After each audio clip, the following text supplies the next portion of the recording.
So we're getting ready for this one to get underway for Delaware State. It's going to be Raymond Somerville at center court for the opening tip. Trying to pick up a player and the official standing right my way. Medley Bacon is 7-footer going up. Brendan Medley Bacon. Yeah. That's who I thought it might be. Yeah, he was Defensive Player of the Week along with Chris Monroe, who was also the Player of the Week for North Carolina Central. And the opening tip will be controlled by the Eagles as it goes back to Eric Boone. Boone brings it quickly down on the left side, sends it out to Marque Maltzberry. Maltzberry gives it back to Boone. Boone, cross-court pass to Chris Monroe. And Monroe got a step going before he dribbled the ball. First turnover of the game, 16 seconds in to Delaware State. Corey Perkins working past center court, and he is being harassed by Eric Boone. Pass across to Martez Robinson off his hands and out of bounds. Delaware State with a turnover. Again, Coach Mooten with this North Carolina Central team has a very experienced team. Lots of seniors, a lot of redshirt seniors. Justin Wright's the only junior who's played in a lot of big games. Eagles moving it inside. Shot, Brendan Medley Bacon. His shot came up short as good defense by Somerville denied him position. Now it's Brandon Stone. Hasn't started for a while here. The last game he started was out at Penn State on December 30th. They'll work it to Jevin Munoz. Munoz looks inside, 10 seconds on the shot clock, down in the corner to Perkins. Back out, Munoz into the lane, puts it up over a defender, and it's good. Good move by Munoz to get free and make that shot fall. Again, I think Coach Witterman is using Stone to start due to his size and offensive ability. You don't want to get down early against a team like Central. Now we have a foul against North Carolina Central. Offensive foul being called on Chris Monroe. Being advised there may be some interference in our signal as people are listening to it. If you're hearing two feeds, we'll work on that on the technical level and see if we can clear that up for you. Now Corey Perkins will bring it down from the right side into the middle. Perkins gets it out to Stone at the top of the key, goes inside to Somerville. Somerville gets fouled, and that'll be the first one on Medley Bacon. 2 on the team already here with 18:24 left in the first half. Possession foul as Somerville will inbound it for the Hornets, gets it into Stone. Stone works it back out to Perkins on the right side. Perkins gives it to Munoz in front of the Eagles bench. He feeds it down in the corner to Stone. Now back out to Perkins, but Stone called for traveling. Again, that defensive pressure by North Carolina Central, Coach Mooten hangs his hat on being the best defensive team in the country, and that's what he wants to prove playing against a team like Dell State every time he steps on the floor. Dell State's going to have to be good offensively with no mistakes. There's a steal. And it's Martez Robinson off the glass and in. Had the easy layup. That's a practice layup. That's how easy that one was. Hornets go up 4-0 here with 17 minutes and 50 seconds left in the first half. Eric Boone trying to go around defenders. Cross court to Maltzberry. Maltzberry, short jumper, wide of the mark, goes out of bounds, but it was either Robinson or Perkins who touched it last for the Hornets. The Eagles will keep it, and they'll get, well, they wouldn't set the shot clock reset it because it never touched iron, so it must just be coincidentally at the 22nd mark. Now the inbound pass slapped away by Brandon Stone. So the Eagles will have to try it again as the Hornets contesting it there underneath the Eagles basket. Not making it easy for them to get it inbounds. Long pass finally goes into Justin Wright to Eric Boone. Boone working around to the right side, and that ball got away and was knocked out of bounds by a Hornet. Eagles keep it. 12 seconds on their shot clock as they'll inbound it. Maltzby inbounding it. Corey Perkins trying for a steal. Contact made with Eric Boone. And Perkins will pick up the first Hornet foul. So with that foul, North Carolina Central gets 20 seconds back on the shot clock. They were down inside of 10. Justin Wright takes the inbound pass. Sends it into the middle to Eric Boone. Boone trying to go around Perkins. Drives inside. And Corey Perkins picking up his second personal foul. Officials calling this one very tightly, Charles. Real tight.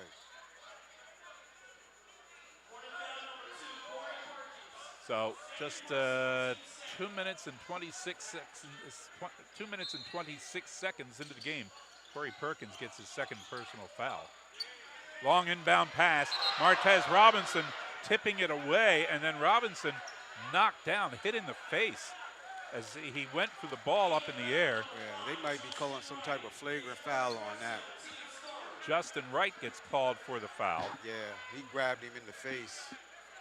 Robinson still down on the court, trying to shake off the effects of that, and the officials are going to go to the table to review that and see if it was a flagrant foul. The official sponsors of HSRN are Symphony Potato Chips, Fred Drake Automotive, B2, L29 Premium Alkaline Water, America's Mortgage Coach John Millette, the Little Creek Fire Company, and Cush College. Yeah, anytime you're, above the shoulder.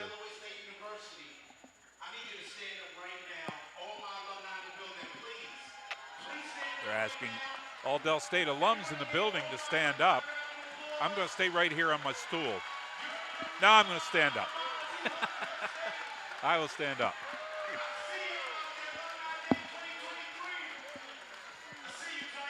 A lot of alums here this afternoon. At halftime, they're going to be honoring alumni athletes from Delaware State University, and there is a large contingent of them here today.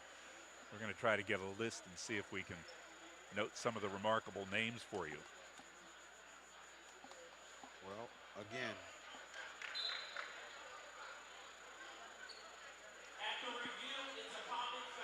Okay, the review by the officials, they're not going to call it a flagrant foul. It's just a regular old foul. But it will be the third on the Eagles in the first 2 minutes and 27 seconds of the game. I'll make that 37 seconds of the game. I don't know how they came up with that when the guy got smacked in the face like that. Perkins will take the inbound pass from Brandon Stone and take it down for the Hornets. Jevin Munoz now, right side, just outside the arc. They'll take it down to Somerville on the baseline. Now they work it around to Munoz, top of the key. Munoz goes Perkins left side. He feeds it off to Stone outside the arc down in the corner. 10 seconds on the shot clock for Delaware State. Inside to Stone. Stone into the paint. Feeds it off. Tried to get it off to Somerville, and it bounced off Somerville to North Carolina Central. And a pass by the Eagles down to the corner. Out of bounds, Hornets ball. So no harm down at the other end when the Hornets were unable to get the shot away and lost it. You can tell the importance of a game by the turnovers from the guards and the nerves that are settling in on these players, Gary. Kyrie Staten is into the game now for Delaware State, as Martez Robinson went to the bench. They'll work it around now. Staten in the foul circle, backs out, top of the key. Munoz left side. 7 seconds on the shot clock. Turnaround jumper by Jevin Munoz off the front of the rim. Comes down to the big guy, Medley Bacon. He feeds it off to Justin Wright. Comes down the right side, inside the arc. Shot missed. Stone with the rebound for Delaware State. Hornets up 4-0. And we're just about 4 minutes into this game. Now we have some contact as Corey Perkins tries to go around Maltsberry. Maltsberry called for the bump. It's going to be the fourth team foul on North Carolina Central. And not even 4 minutes complete into the game. This could work well in Delaware State's favor during this first half. Yeah. Because now, like I said, coach has got to use his bench a little earlier than he probably would like to. Medley Bacon will go sit down. Cameron Butler will come in his place. And the Hornets will send it into Corey Perkins. He got the inbound pass very near the center court line. Tried to stop his momentum. put a foot back in the backcourt and got called for it. And he was getting defensive pressure too. Yeah, he got pushed a little bit, but then again, not much. No. Not the kind of contact they've been letting go.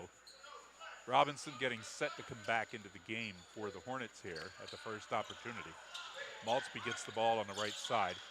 Sends it over toward the middle. Chris Monroe. 4 minutes and 9 seconds into the game. North Carolina Central gets their first basket. 4-2 game. Now the Hornets trying to get it in the backcourt. There's pressure. Perkins will send it down past center court. Now picks up the left-handed dribble and a foul contact made by Eric Boone. They're getting to the point, these officials, if you breathe on somebody, they're going to call it. And again, if you're an offensive player, there's nothing wrong with attacking the basket as long as they keep calling it tight like that. 15:35 left in the first half. Delaware State leading 4-3 over North Carolina Central. Putting the U in HBCU, we are HSRN.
Why choose?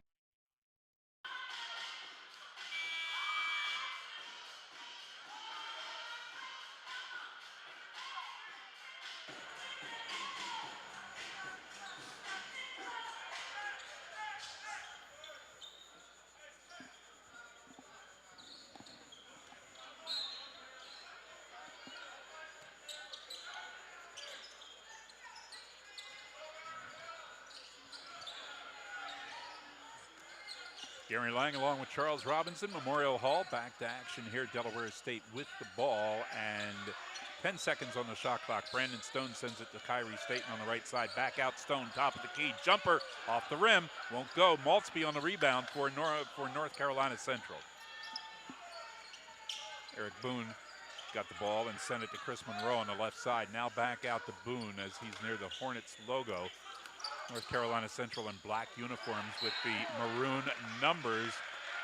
Going for the layup, it was Monroe. He got fouled by Brandon Stone. Updating you on men's action in the MEAC going on right now. UMES leading South Carolina State 12-9 early in that game. Howard leading Coppin State 9-8. The Morgan State game has not yet begun. Monroe hitting the first shot to tie the game at 4. And the Hornets have gone a few minutes here too without a score. Kyrie Staten back in. Okoye Parker into the game for Delaware State as Perkins and Stone get a chance to sit. And Chris Monroe has just put Central in the lead for the first time, 5-4, our first lead change.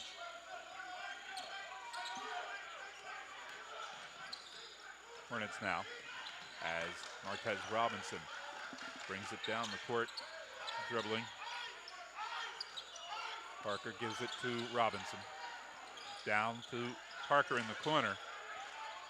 Sends it on out to Cameron Stitt.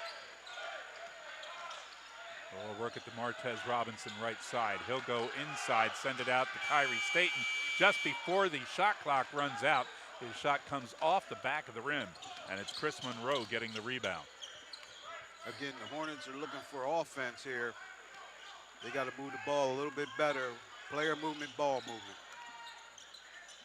You can tell North Carolina Central very well drilled and very quick in their movement. Shot put up by Maltzby. It missed, but the follow-up is by Cameron Butler, and now it's a 7-4 game.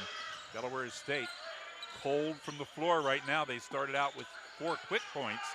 They haven't scored now for about 3, almost 4 minutes of game time. Staten drives inside the paint, and he'll get called for a charge. That's a 14 foul for Delaware State. And what you may not realize, Coach Moten, what he does is every time there's a charge or a big-time deflection like that, guys that run, if you know what a suicide is in practice, if you had to run 10 of them, each time something like that happens, one gets taken away. He emphasized defense, and then more defense, and then even more defense. Showed there, right there. So just a delay here at the scorer's table. The Little Creek Fire Company is looking for a few good people ready to make a difference in their community. Call the Little Creek Fire Company to find out how you can help. Ask for Scott Bundick, 302-362-5455.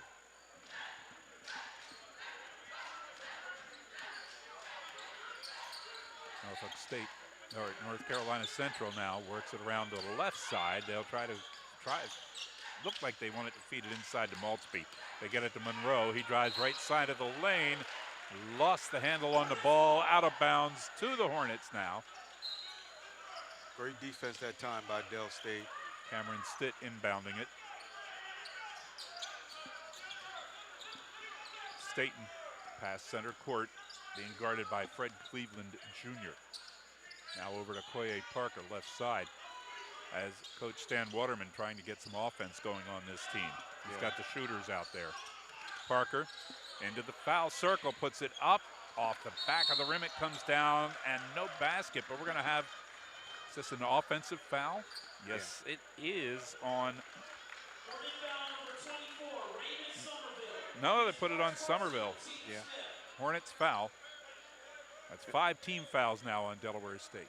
And again, it's a lot of touch fouls going on out on the perimeter, and the big guys are banging and banging away, and finally the refs decided to clean it up a little bit by making that call. And it was coming out on the outlet defensively for Delaware State, and players just kind of banged together. Maltsby into the lane, shot missed, off the front of the rim, came down to Somerville, tried to get a lead pass down court, but it was stolen by Cleveland. And he'll bring it back up court now for the Eagles. Cleveland works to the right side, trying to go around Staten, now goes out top of the key, pass down inside underneath. Butler missing. No, he got it. I was screened by an official. 9-4, 5-point lead now.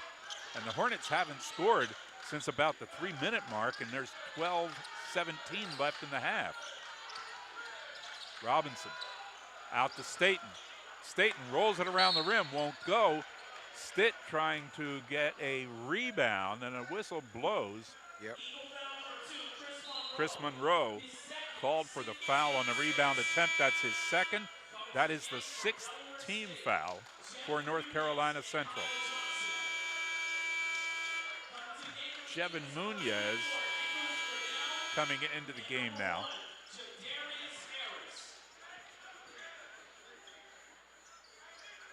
And Okoye Parker back in. Del State needs to get something on the board here in some kind of way. Somerville and Perkins went out. Kyle Johnson into the game. Johnson, it's Munoz on the right side, trying to back inside. Cross-court pass. Parker wants 3. If he can start hitting, Hornets will be fine. They're going to have an offensive foul on Delaware State as Kyle Johnson went for the rebound and got called on the loose ball foul. A timeout on the court with 11:56 remaining in the first half. North Carolina Central 9, Delaware State 4, putting the U in HBCU. We are HSRN.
Fred Cleveland with the ball for North Carolina Central.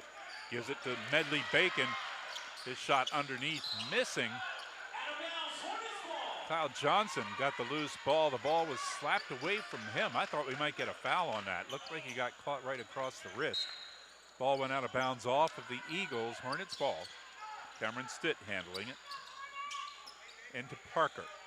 Parker sends it over to Robinson on the right side. Martez across center court, stepping on the logo as he goes. Kyle Johnson gets the pass, works to the left side. Now looking to pass it inside. Nobody there, nobody open. Got it in to Stitt. Stitt over top of defender, but coming up short off the rim. Coming out to Nicholas Fennell for North Carolina Central. Here's Medley Bacon inside. And we're going to have a foul called against Delaware State. The fans reacting to that at Martez Robinson with his first. It's on Kyle. Oh, Kyle Johnson, his second. All right. Again, I think the reason why people are upset is because, again, when you saw the hook that Medley Bacon was putting on him, and then the throwing of the elbows, Kyle Johnson had no choice but to defend his face. Yeah. So he had to put his hands out and fouling. Medley Bacon missing the first foul shot. He's 80 of 102 on the season. Missed both. That'll drop that average of 78.4% as North Carolina Central came up with the rebound. Yeah, Parker missed the box out. And there's a drive to the basket off the glass. Jadarius Harris going along the baseline, and now it's a 7-point lead. 11 unanswered points for North Carolina Central here, and the Hornets haven't scored for about 7 minutes or so. Minutes of game time. Robinson now works to the left side, driving in on the baseline, and he just got clobbered again as Nicholas Fennell came in trying to take the ball away. Made strong contact with Robinson and bent him backward. Hornets are in the bonus here as that is the 17th foul against North Carolina Central. The Hornets are having trouble getting any kind of rhythm on the offensive end. They're making passes, not necessary passes, but what we call hoping passes, meaning hope the guy is there, hope the defense doesn't get it. They need to be more precise in their passing and ball movement, player movement. Well, maybe right there, Martez Robinson opened up the scoring again because he hit the first one from the line, and he'll shoot a second on the 1-and-1. So, you know, sometimes it just takes a foul shot or two, and now you get back to normal and you start scoring points. Robinson hitting both, 11-6. Hopefully their defense will spark a little bit here and get some transition baskets. Fred Cleveland brings it down. They work it around now. Justin Wright back to Cleveland. He'll set up center of the key. And on the alley-oop, gets it to Brendan Medley Bacon. You got to close off that baseline, or he's going to do that a lot. Again, Stone was late on that closeout, coming back down off of that ball screen. 13-6. Robinson driving past defenders into the foul circle. Goes to Parker on the right side. Parker driving around the defender, steps inside the arc, puts it off the rim, loose ball, and it's grabbed by Medley Bacon. He's going to dominate those boards this afternoon. Pull up, shot, Fred Cleveland gets a three. And that's going to make it 16-6, a 10-point lead for North Carolina Central. Hornets will call a timeout here with 9:52 remaining in the first half. Update you on some scores around the MEAC. These are men's games. UMES leading South Carolina State 21-12. Toppin leading Howard 17-9. Norfolk State leading Morgan State 9-5. Alkaline water at its best. That's B2L29 Premium Alkaline Water. Visit them on the web at B2L29PW.com.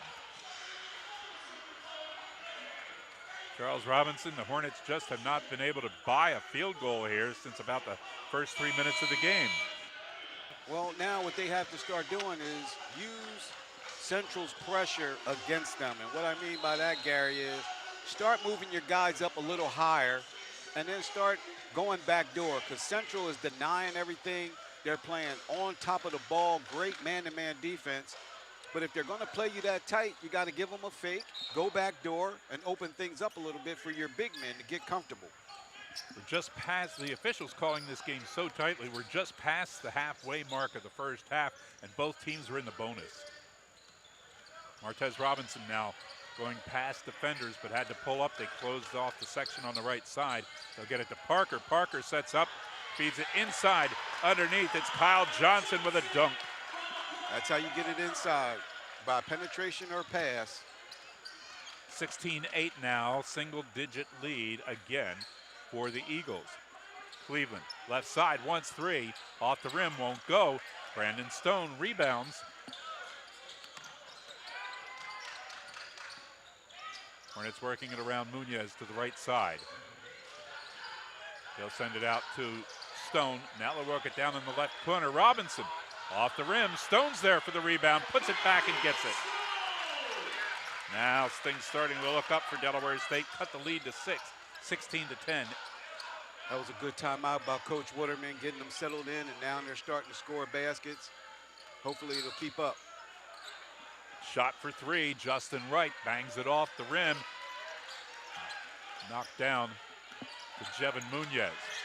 Munoz tried to feed it to Johnson down inside, batted out of bounds by Medley Bacon. Hornets keep it with 23 seconds on the shot clock. Munoz got caught in no man's land that time, leaving his feet, making a pass. Eric Boone in now for North Carolina Central. Fred Cleveland Jr. to the bench. Inbounded to Robinson. Martez to the right side. Munoz in front of the Eagles bench to Johnson. Johnson in, tied up by two of the big men. He puts the shot up and gets fouled. Basket did not fall, but it's Shadarius Harris will get Eagles foul number 8. Harris is first. Kyle Johnson to the line. Yeah, that was good vision that time, because they were trying to go with a high-low set, because again, North Carolina Central is pressuring everything, and they make a switch, and then you had a little guard sitting there on top of Johnson. Johnson missing that shot. He got his time in against North Carolina Central in that game back on January 21st, but he didn't score in that game. From the line on the season, 47%. Gets the second one to go. And you got to get every point you can where you can. 16-11. Now the lead is down to 5. 8:15 left in the first half. Feed underneath. Medley Bacon off balance, and the defenders in his face, and he's still got it to go. Yeah, that's what height can do for you, Gary. Yeah. 18, I've never experienced that. 18-11. Martez Robinson sends it to Munoz, right side. Munoz working in through defenders, sends it out. Brandon Stone looking for three, rolls it around the rim, and it comes down to Boone for the Eagles. Boone feeds down to Harris. Harris off the glass and in for the layup. Just a quick down court layup. 20-11. Time for Stone not to just rely on his three-point, but maybe put the ball on the floor and get the guy in foul trouble. Get inside there. Yep. Use the there size. He is again. Yeah. Stone has a mismatch in the post area. Parker doesn't see it. Hard to see through all the players in the area between. Munoz, left side, down to Parker in the corner. Okoye hitting it off the rim, and it comes down. Yeah, he rushed that a little bit, Gary. Good Fennell, defensive steal. Fennell bringing it down, had it stolen away. Parker gets it back and puts it in. That's good defense by Parker. Not selling on, complaining about a missed shot. Hustled back on defense, got the steal and the bucket. 20-13 now with 6:52 to go in the first half. Justin Wright, top of the key, looking inside. Goes to the left side of the foul circle, a jumper, and nicely put in. Just a good, clean shot, 22-13. 9-point lead for the Eagles here as Martez Robinson will bring the ball down court for Delaware State. Backing up is Eric Boone. Robinson goes around Boone into the foul circle. Went for a shot, was knocked out of his hands, picked up by Kyle Johnson. He sends it out, clears it out to Parker as they reset the offense. Parker loses a defender on a great move, put it up and off the front of the rim though. Looked for three, couldn't get it to go. Now going down the other way, Justin Wright driving to the basket, and we get a whistle, and this will be number 3 on Kyle Johnson. 8th team foul as we come to 6:03 left in the first half. And we'll have a media timeout here. North Carolina Central up on Delaware State 22-13. Putting the U in HBCU, we are HSRN.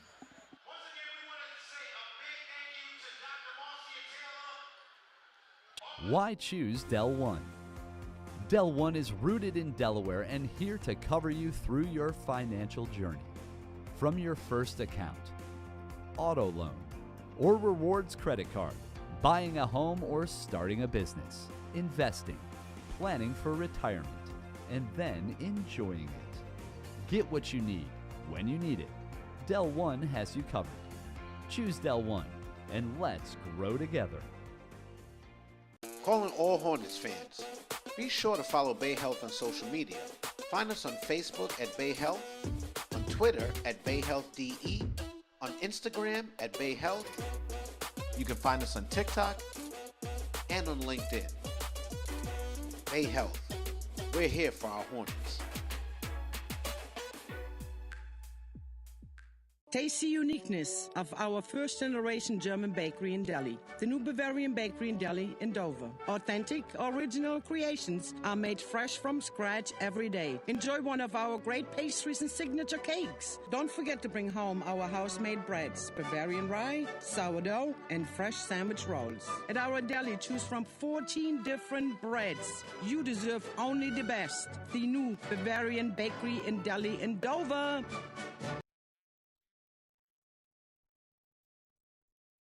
We come back to action. Justin Wright steps to the foul line for the North Carolina Central Eagles, hitting the first shot. And back to a 10-point lead for Central. Justin Wright, number 5 in the MEAC right now in scoring, averaging 15.5 points per game. He had 10 against Delaware State back on January 21st in North Carolina. Wright's second shot as good as the first, and that gives him makes it a 24-13 lead, 11-point lead. Hornets keep the ball after North Carolina Central trying to steal the inbound. 6:02 left in the half. For all of your automotive needs, trust the Duck. Fred Drake Automotive, 302-378-4877. Give the ball to Brandon Stone for a long pass into Raymond Somerville. He gives it off to Corey Perkins in the backcourt. Perkins picked up 2 quick fouls and he got to sit down for a while. Jevin Munoz right side to Perkins, back across court to Stone. They try to go into Somerville. They got it to him. Nice turnaround move by Raymond Somerville off the backboard and in. There you go, inside. They got to start whenever they switch. Use your height to advantage. 24-15, Hornets now back to a single-digit deficit inside to Medley Bacon. He'll try to go around Somerville. Somerville reached across though, and he will pick up his second personal foul.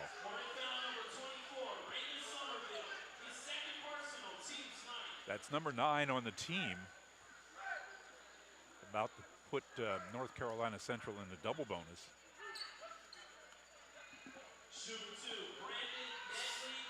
Brandon Medley Bacon shooting 2 from the line, gets the first one to go. And now they really have to box out this time and not give North Carolina Central any second chances on an offensive rebound here. Clock showing 5:23 in the first half. Still to play. Medley Bacon's second shot misses. Somerville grabs the Hornet rebound. Brandon Medley Bacon 10th in the conference in scoring, averaging 12 points a game. And you can see why. Even at the foul line, just the reach. He doesn't have to shoot it as far as everybody else. Jevin Munoz from the right side for 3. Off the rim to North Carolina Central. Pass to Fennell. Pulled up and shot a three. Del State has to get back. Again, 28-15. Looked down and looked back up, and the ball was coming straight at me, and so were players. Charles, you got to protect me. That's part of your job there, buddy. I know it wasn't coming. I knew it wasn't coming. Mine was one of those look up, and there all of a sudden you see it when it wasn't there before. It looked like it was awful close. Yeah, but that time, again, Coach has Stone taking the ball out, and he has to change that or something, because Stone is now making 2 turnovers against this central pressure. Eric Boone on the inbound pass slapped out of bounds by Corey Perkins. Eagles will inbound it now from right in front of the Hornets bench area. Eric Boone sends it in cleanly to Justin Wright, who gives it back to Boone. Now Wright on the left side, out to Boone in the middle. They go for the alley-oop, and it's a missed dunk by Brendan Medley-Bacon, and this Hornets crowd lets him know. Hornets tried to do the same thing on a lead pass down to Somerville. He would have gone for the dunk, but it went off of his hands. Just a little bit off the mark. He had to reach back for it. Couldn't control it. Boone now working with Jadarius Harris. Now outside to Justin Wright. He'll drive into the lane, get tied up there by Somerville. Simultaneous possession. Possession goes to Delaware State. Good move by Somerville to reach in there and get that cleanly. And then here's the substitution. Cameron Stiff, a little bit more ball control guy, taking the inbounds. And Stone goes to sit down. Staten on the court now with Perkins, Somerville, and Munoz. Perkins bounce pass right side. Staten goes inside to Somerville, and he gets another one off the glass. Again, Del State's been scoring a lot on the inside, and that's what you have to do against a team that pressures you all the way up from one end of the court to the other. Get the ball inside, then get back on defense. Surprise is that the three-point shooters haven't been able to hit. Robinson and Parker. There's a shot for three by North Carolina Central, missing. And Stitt went up and got that rebound. Perkins now over to Munoz on the right side. Munoz looks, cross court, Staten. He'll go to the lane. No, he got bumped on the way in. He'll go to the line as Jadarius Harris knocked him down. And again, that's why, Gary, your legs start to go when you got experience go against that type of pressure, moving and cutting so fast. You got to get inside. Now we get to the last media timeout of the first half with 3.5 to go, an 11-point lead for the Eagles, 28-17 over Delaware State. Putting the U in HBCU, you know who we are, HSRN.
If you think you can't qualify for a mortgage, you can get it. America's Mortgage coach John Millett can help you through the process. Call him at 1-866-409-9000. 1-866-409-9000. Kyrie Staten at the line, getting his first point of the game, hitting the foul shot.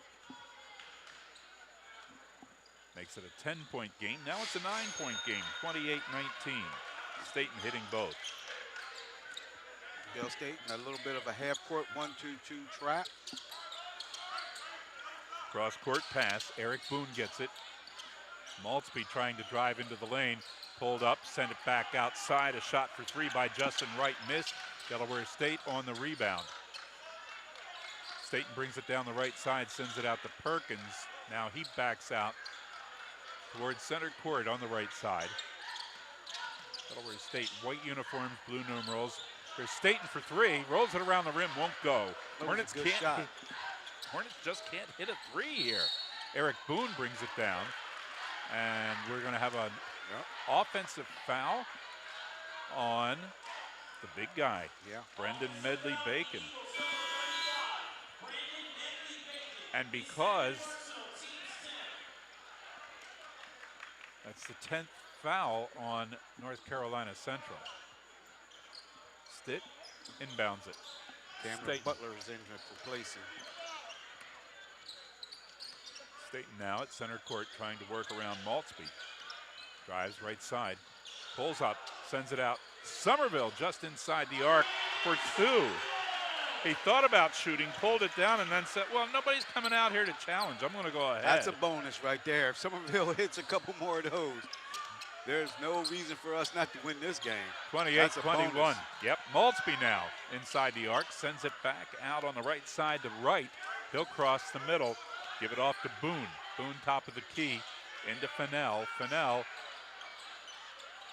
shot from just inside the arc, and he had a three earlier. That's a two for him, and it's a 30-21 game. 2 minutes left in the first half. Stitt inside and beat the defenders as they tried to block him out. Great move by Cameron Stitt that time, not settling for his jump shot, putting the ball on the floor, driving baseline, finishing with an easy bucket. Boone, right side. Goes left side to Maltsby for North Carolina Central. They'll take it down in the corner, get tied up there. They send it back out to Eric Boone. Boone for three, missing. Hornets rebound. Stitt grabbing that one. Staten wanted it too. Stitt ended up with it. A little more height there helped him. Now down to 1:20. Perkins goes left side. Staten will bring it back out. Look inside. Nobody there. Give it to Jevin Munoz. 7 seconds on the shot clock for the Hornets. Staten, baseline, up, good, and go to the line. Great drive and penetration that time with a floater there by Kyrie Staten. Cameron Butler getting his first personal foul, and that is the 10th team foul for the Eagles. Martez Robinson coming back in. Corey Perkins will get the breather now. Probably finish the first half there, as we're down to 1:04. Kyrie Staten, 84% foul shooter on the season, coming in here today. Missed that one. Missed it. That wasn't me. I didn't jinx him. Maltsby trying to go around and over Somerville. That's not happening. Hornets get the ball. Staten tried to feed inside. Somerville wasn't there. Right to North Carolina Central.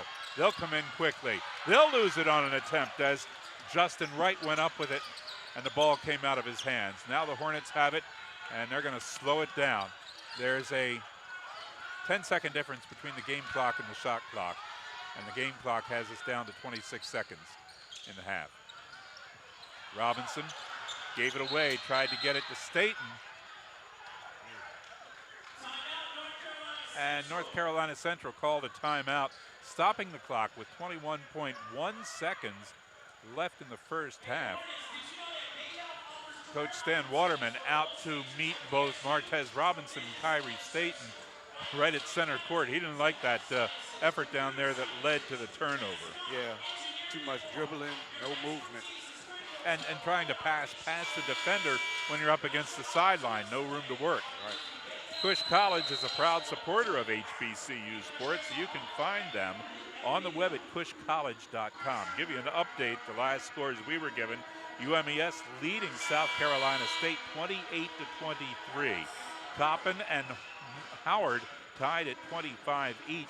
And Norfolk State leading Morgan State 20-13.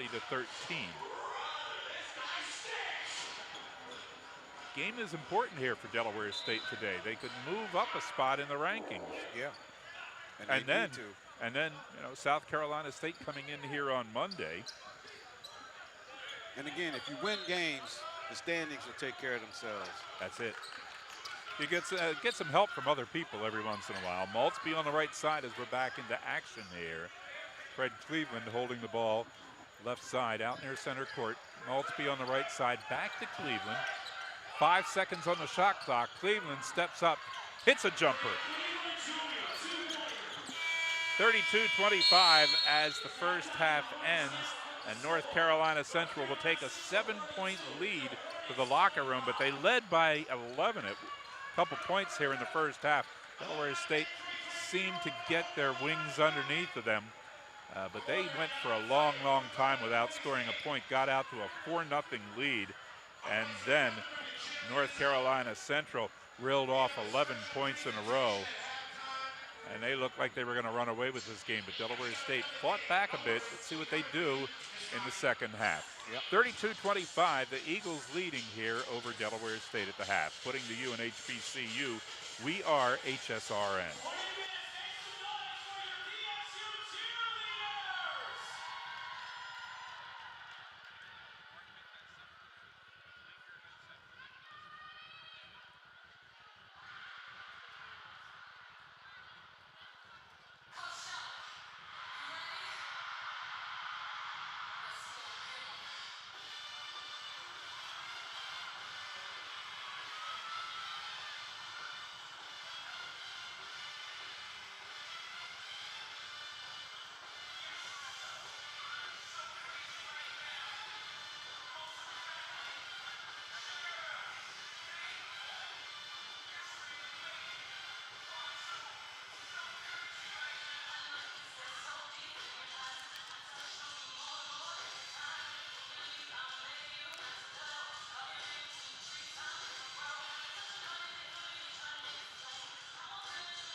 Why choose Del One? Del One is rooted in Delaware and here to cover you through your financial journey. From your first account, auto loan, or rewards credit card, buying a home or starting a business, investing, planning for retirement, and then enjoying it. Get what you need when you need it. Del One has you covered. Choose Del One and let's grow together. Calling all Hornets fans. Be sure to follow Bay Health on social media. Find us on Facebook at Bay Health, on Twitter at Bay Health DE, on Instagram at Bay Health. You can find us on TikTok and on LinkedIn. Bay Health. We're here for our Hornets.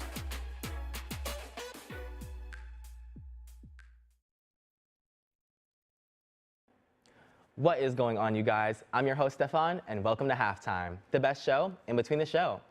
Now, many of you may not know this, but I'm a senior here at the great Delaware State University. I've been here all 4 years, and let me tell you, it has been a whirlwind. DSU is full of opportunities, family, and most importantly, fun.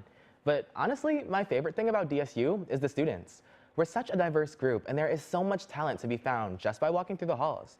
So who better to talk to about DSU than two of our very best student leaders? Now today, I'm sitting next to Dave Hawkins and Rashad Lathern, two very impressive individuals. Serving as the president and the recording secretary, respectively, they make up one half of the Resurrection Administration. How are you both doing today? I'm doing Feeling pretty good. Thank you for having me. Man. Thank you for having me. That's awesome, that's awesome. Now, right off the bat, beyond being amazing student leaders, can you tell the audience a little bit more about yourself? Yeah, so general information, David Hawkins. I'm a financial economics major. As you all know, I am also the president. Some of the things I like to do offline, like not a lot of people really know about, I like to read. I really like to podcast. I really like to beat to myself and really just sit alone in my thoughts and really get my things together. Just when you're working in a position such as president, it comes with a lot of weight. Good weight, because I'm happy about what I'm doing, but I definitely like to really spend time to myself and really just be in my shell. Right. Definitely. And just some general facts, my name is Rashad Lathan, as you all know. I'm currently a senior major in mass communications with concentration in digital media, with main concentration in sports broadcasting. And some little general facts about myself. Actually, I'm on my own clothing business called Fade Clothing. And I also have my own sports podcast in the ETV, Buzz Sports Talk. And some general facts of people that know about me is like I like to listen to music. That really like brings me peace in life. Just really just words of affirmation, words like motivation to help me live my everyday life. And like every single day I wake up with a mindset I have to be 1% better every single day. Because of course you could think about the far goal, but you always got to look at the small goals first to get to that big goal. So that's the biggest thing. That's also I pile into my position as recording secretary for this year. It's not about how you start, it's always about how you finish. Now, we are just getting into this, so don't go anywhere. We'll be right back with more halftime. Why choose Del One? Del One is rooted in Delaware and here to cover you through your financial journey. From your first account, auto loan, or rewards credit card, buying a home or starting a business, investing, planning for retirement, and then enjoying it. Get what you need when you need it. Del One has you covered. Choose Del One, and let's grow together. All right, y'all, we are back with more halftime. Let's get back into it. One place I feel like I'm always sure to see you guys is a sports game. Now, I'm about to ask you a tough question, so don't hate me, but do you prefer football season or basketball season, and why? I'm gonna have to go with basketball season just off the energy that's in the stadium. Let's talk about the previous game against Howard. It's like the energy, the crowd, like when we like it's a close game. It's just an energy, it's an HBCU feeling, the chilies involved. Even it's like it's literally a different atmosphere you want to be in other than football. Football games do be heavy, but basketball is a different atmosphere. Of course, in Memorial Hall, clutch games, game winners, and it's really like a biggest atmosphere than football. So I prefer basketball, but it's much love the football team though, for sure. Shy hit it pretty much on the nail for me. Like the football stadiums, like it'd be lit, but it's not as personal as it is like Memorial Hall. Like I ain't gonna lie, cause me and SGA, we be looking up the enemy roster's team, and we be talking crazy like, man. Like yo, you gonna miss? Like you suck? Like what? Like They are gonna miss. Definitely the basketball games, man. Easy. So what made you guys want to run for SGA in the first place? What really made me want to run for the Student Government Association was through my leadership in the Metacolor Alliance. When I joined my sophomore year, I wouldn't say that it necessarily fell into my lap because I worked for the position. But when I just saw the impact I was having over the brothers' lives on campus, really just highlighting their potential. Like there's so many people on this campus of different majors, like future billionaires, future TV hosts, future everything, you know, like everything that we could do at Delaware State University is in-house. And I just feel as though it's my goal and my duty as a leader to help you grow your wings and fly and give you that platform that you need and then move on with the next chapter in your life, you know? So when I transitioned over to SGA, I already knew what needed to be done. Just carrying with that same energy, like, yo, at the end of the day, everybody on this campus got potential, really just flexing as much of your resources as possible, because at the end of the day, we all go to a historically black college and university. Like, I really want to hit that on the nail because students need to understand every day that they wake up on this campus, you are walking in and creating rich black history every day. So really when you're coming in here, you come in here with on top of your stuff, and then you're pursuing your degree. Yeah, the fun and all that stuff that comes and goes. That's part of the college experience. It's the best 4 years of your life, but it's all about what you make of it. Thanks. And just to piggyback what Dave said, the main reason why I wanted to join SGA, Student Government Association, it really comes down to when I growing up, basically want to be a leader and want to leave my impact on the people, not only myself, but somebody else around me, like around my circle. And also, it was powered in by being a junior college secretary my junior year. And I really fell in love with the position about leaving my mark. And like I said in the beginning of the interview, the biggest thing I learned at the freshman year induction ceremony was leave your mark. How you want to leave your mark on this campus? How you want to leave your mark and your history here at DSU? Because everybody can have the same 4 years. It's really about how you utilize it. Because DSU, they have the best resource that really to be successful. It's really about how you utilize it. And by being that, that really powers in my leadership skills as far as being a leader and making an impact. So that's really like my main thing, and really move all genuine intentions. Because of course, you can have a position, you can have a title, but if you don't put the work in, people are going to see through you, and they're going to be like, oh, you know what I'm saying? Oh, he's just doing it just for the image. He's just doing it for the extra stuff. No, really, the true leaders are really going to put the groundwork, and really you're going to see it. And that's really the thing. It's all about moving with action, not words. And to build on that, like really quickly as well, like that's going to reflect in like how you carry yourself as far as your campaign goes, because campaign season right around the corner, right? But it's very important that when you're going and you're campaigning, like you're true to you. You're 100% your authentic self, because if you walk around with a mask on, people are quick to call you out on that, you know? So very important about what you said, for sure. Right. Oh, that's really good. Now, as students who have been here for a while, I'm sure you've seen so much change about the school. You know, from events to the students, like even the food in the caf is different. What are some notable things that you think have changed from your freshman year to now?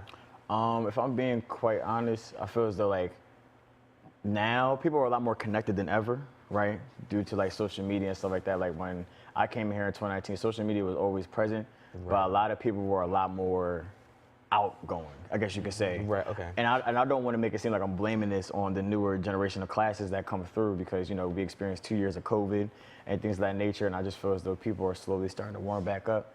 But I just feel as though my freshman year, it was a lot more love felt, you know? Like every day I was meeting like 10 new people across a whole bunch of different classes, versus now you could probably like go outside and probably see a couple people out there now. I just want to thank you guys so much for coming out to sit with me. It was great talking to you guys. Thank you. And I'm really happy my audience got to meet you guys, because y'all are some people need to know about, let me tell you. Thank you. Yes, sir. Thank you. And I just want to thank you guys so much for watching. Once again, I'm your host, Stefan, and this has been Halftime. Yes, sir. Taste the uniqueness of our first-generation German bakery in Delhi. The new Bavarian bakery in Delhi in Dover. Authentic, original creations are made fresh from scratch every day. Enjoy one of our great pastries and signature cakes. Don't forget to bring home our house-made breads, Bavarian rye, sourdough, and fresh sandwich rolls. At our deli, choose from 14 different breads. You deserve only the best. The new Bavarian bakery in Delhi in Dover.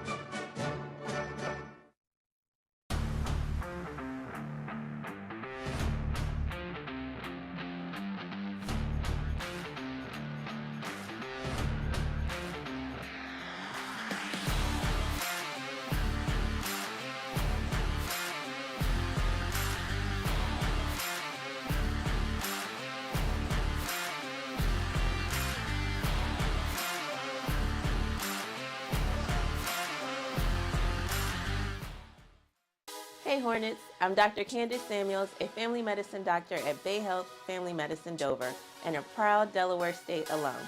As a family medicine doctor, I provide primary care for the entire family, from the newest addition to grandma and grandpa and everyone in between.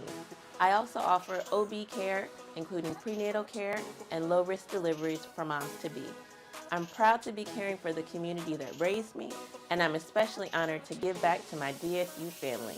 I'm Dr. Candace Samuels, and I'm here for our Hornets.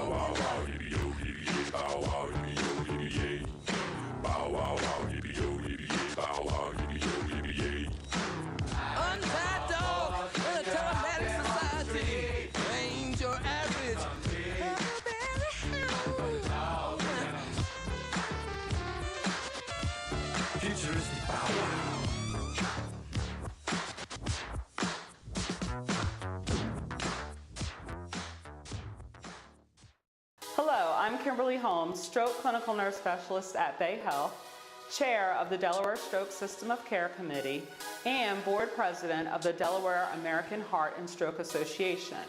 I am also a proud DSU alumna. Stroke disproportionately affects African Americans. I am driven to educate my community regarding the prevention and/or control of risk factors such as high blood pressure, high cholesterol, and obesity. I'm Kimberly Holmes, and I'm here for our Hornets.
Called in the first half, 11 on North Carolina Central, 9 on Delaware State.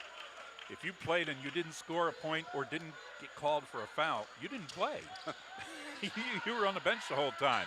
North Carolina Central going for a layup to start the second half, missing. Martez Robinson brings it down for the Hornets.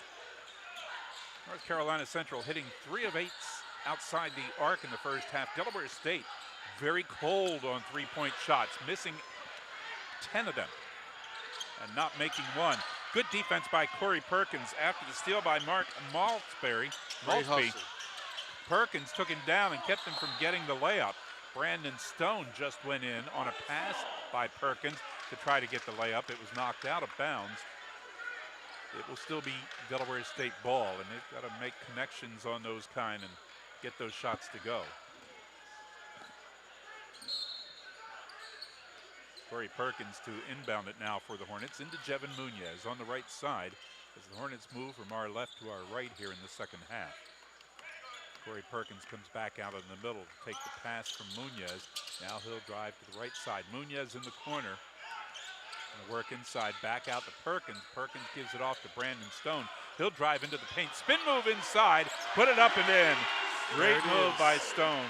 Instead of settling for that jump shot like normal, he put it on the floor, beat his man to the basket, and finished. Had to spin around the defender and did it. 5-point difference now, 32-27. It's Chris Monroe giving it to Justin Wright. Wright trying to get around Martez Robinson. That's not happening.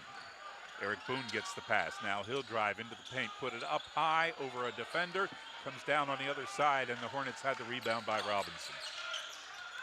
Passes it off to Perkins. Perkins brings it down, top of the key. Backs up now and looks inside. So they'll work around Somerville, Stone, Robinson, Perkins, and inside to Stone again as he got the position for the basket. 32-29. Great execution that time with a high-low presence with Stone ducking in. Comes up a little bit lame here. Looks like he turned his ankle when he went inside, grabbing that knee on the left side. And that's the leg that's been giving him problems since December when he was banged up after the game out at Penn State. And now he'll limp his way to the sideline. Kyle Johnson will come in. And the trainers will take Brandon Stone over to see what they can do with him. Sure don't want to lose him at this point in the game. Yeah, but you're losing a lot of offensive points there with Stone going out, Kyle Johnson going in. North Carolina Central holding the ball. Eric Boone goes inside. Now they try to work it inside to Medley Bacon. Ball came out of his hands. But at the same time, Raymond Somerville made contact, his third foul. That's the first foul called in this second half. The officials wore themselves out with the whistles, 20 of them in the first half. Boone works to the right side. They take it inside to Monroe. Monroe turnaround jumper, and he hit it.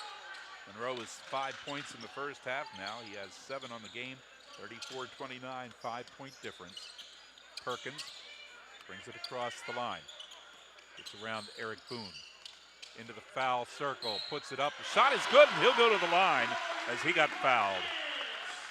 Perkins' first basket of the game has the chance to pull the Hornets within 2 as Eric Boone gets his second foul. That was a great individual move by Corey Perkins. Coming off that ball screen and then penetrating, pull-up jumper from the foul line. I don't think that move surprises Stan Waterman. He saw it at Sanford when Corey Perkins played for him there. And Perkins makes the old three-point play. And the Hornets now down by just 2, 34-32. Eric Boone into the foul circle. Pulls back, dribbles, passes inside to Medley Bacon. He's got to go over top of Somerville. And contact made. They're going to call Somerville for the foul. He put his arms up in the air just to defend. The player backed into him, and Somerville now has 4 fouls. And with Brandon Stone on the bench, as a matter of fact, Brandon Stone is not in Memorial Hall as they took him back for treatment. Cameron Stitt will come in. Again, Cameron Stitt gives you the size of Somerville, but not so much the strength or the defense. And the shot by Brendan Medley Bacon is good. Back to a 3-point lead for the Eagles, 35-32. 3-inch difference between Stitt and Somerville. And Stone out of the game with an apparent injury. So they give up some things inside. Now they're going to have to really make that perimeter shooting hit. Let's see what Stitt is able to do. He puts it off the rim. It comes off the other side. Kyle Johnson on the rebound. There they'll get some good help from Johnson, but he's been in a little bit of foul trouble. He has to watch it too. Stitt, top of the key. Over to Munoz, right side. Munoz in the lane, puts it up softly, won't go. Follow up by Cameron Stitt. His second basket of the game, and the Hornets are within one, 35-34. Again, what that does, Gary, with Cameron Stitt shooting outside like that, it frees up Johnson because now the big man has to be outside the paint. Eric Boone trying to drive inside. His shot deflected. Hornets take it down. They can't get the shots to go. Perkins passed it off to Johnson, looking for a dunk. He didn't hit it. Munoz shooting from in front of the bench for three and missing. And then finally a rebound by Justin Wright. Cameron Stitt got called for a foul there underneath, his first, and it will be North Carolina Central ball with a 1-point lead, 16:04 left in the game. Yeah, Dale State had multiple opportunities there. Maybe it would have been better if they ran a little bit of clock, got settled in, and did what they've been doing, go inside instead of settling for those jump shots. Inside, Medley Bacon took a pass. The ball slapped away from him by Martez Robinson. We get the media timeout here with 15:54 still to play in this game, and it's going to be a close one if we've got any indication early in the second half. North Carolina Central 35, Delaware State 34, putting the U in HBCU. We are HSRN.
Over Morgan State, we've got action here.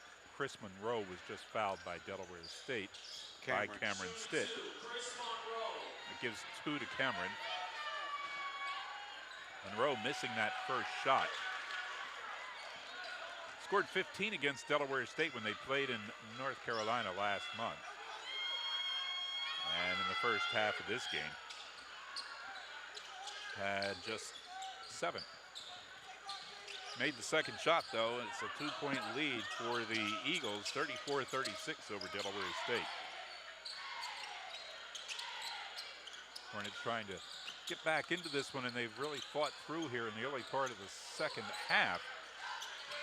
Now it's Munoz on the left side, sending it down in the corner to Stitt. Back out to Munoz. 7 seconds on the shot clock. Over to Perkins.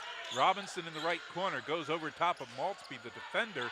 His shot off the rim goes to the other side, and it's grabbed by Justin Wright for Central. Wright driving inside, and we're going to have a charge. Justin Wright called for his second foul, and it'll give the ball to Delaware State with a chance here to tie it up. Yeah, and again, Del State still seems to me to be settling for jump shots that are getting them out of, at the end of the shot clock, as opposed to maybe making a couple of penetrating moves to see if we can get North Carolina Central in some foul trouble. They inbound it to Perkins. Perkins goes to the right side as he crosses center court. Now he'll switch over, go to the left side. Bounce pass down in the corner. Okoye Parker still trying to find a three today, and that one off the rim down to North Carolina Central. Cleveland gets the rebound, sends it over to Maltzby. He drops a three. His first basket of the game puts his team up by 5, 39-34. There it is. I seen that coming. And we have a foul here. Double this foul. is going to be on Kyle Johnson and Medley Bacon. Okay, each as they tangled up there, been banging inside the whole game. Medley Bacon goes off with 3 fouls. Kyle Johnson now has 4. And your big benches, the bigs on your bench are real thin, so you got to go with him. Yeah. Both of your bigs with 4 fouls going down the stretch. Right now, Cameron Stitt at 6'8" is our big man out there. So the Hornets have to have the shooters on the floor. Robinson goes inside the arc on the right side, trying to go around the defender, goes underneath, shot missed. Foul should have been called as Robinson went up. He got bumped, and instead, on the rebound by Cameron Butler, they're going to call Robinson for the foul. Now Del State has to be mentally, they have to persevere through this. I mean, a lot of things aren't going their way, but there's a lot of basketball left. Only down by 5. 16 fouls here on Delaware State, 14:25 still to play. Cleveland brings it back out. He was inside, couldn't get a shot, pulled it down, brought it out. Chris Monroe gets it top of the key. He'll go inside in the paint. It'll roll around and drop in over top of Kyle Johnson. And Chris Monroe into the 10-point category, 41-34. Hornets had pulled within 2. They're down by 7 now. Robinson over to Stitt. Stitt wants 3. It bounces off the rim and comes down to the Eagles. Quickly down court, Cleveland trying to go through traffic. He just threw that one up. No chance of making that on that Hornet defense. 5-on-4. They take it to Johnson on an alley-oop. He got bumped. No call. And the ball loose. And now we've got players on the floor. Martez Robinson got thrown around.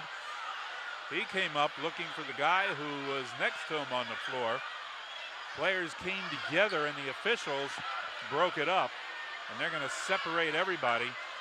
And they're going to send both teams toward the bench just to cool them off here. And again, I can tell that was about to come. The referees have been letting certain things go and certain things they were calling.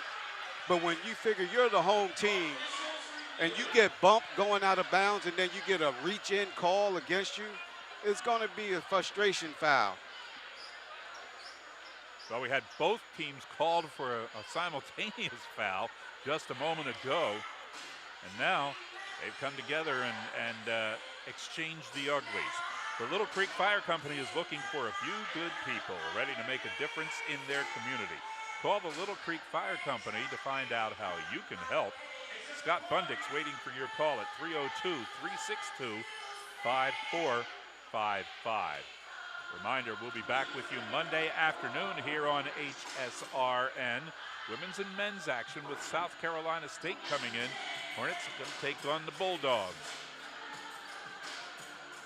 First game, the women's game at 5:30, followed by the men. Important games to both teams. And that will take us within just a couple of weeks of the MEAC tournament. Also coming up next week on HSRN, the CIAA tournament from Baltimore. That starts on Monday at 10 o'clock, and I'll be working that game. The 10 o'clock and the 12 noon games on Tuesday from Baltimore at the CIAA tournament. But we will take you end-to-end on the CIAA tournament here on HSRN. Every game right up through the championship.